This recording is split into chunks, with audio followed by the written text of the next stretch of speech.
juba üle poole aasta, kui ta lahkus. Pisike poeg on ammu isa koju tahtnud. Ei olnud ta suurim soov olla pikalt eemal perest. See tur pole parim elukutse, aga see endal perest ta on truu. Tal on reeglid, kes ta peab kinni. Mõtted perele käivad ta peas ringi. Ükski lahkumine ei mõju ka pojale kergelt, kuid poiss on vapper, teab, et isa jõuab koju tervelt. Ta on raudmees, sõdur ta silmis ei paista hirmu. Ka poeg ta jälgides tahab astuda, kui suureks sirgub.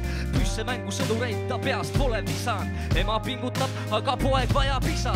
Nii ta kõiki isa asju kodus tihti uurib, kuid ta riietesse on veel kõvasti kasvuruumi. Pilte pojalt isale ootab kodus virnades. Tal meenub enda lapse põlnud läbi poja silmade. Üle kauge maa ja vee, ma tean, et saabutagi. Sind ootama jäi siia väike mees. Ta isa jälgedes, kui kindral mängu asjade armee.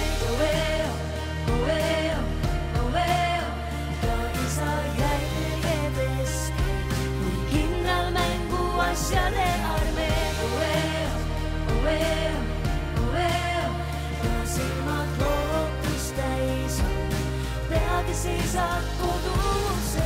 Ta on kõik võimas, peaaegu võitmatu, sest ta julgeb riskida, nii miski pole võimatu. 24/7 valvel, suvel või talvel, et ta jõuaks koju, on ta naise ainus palve.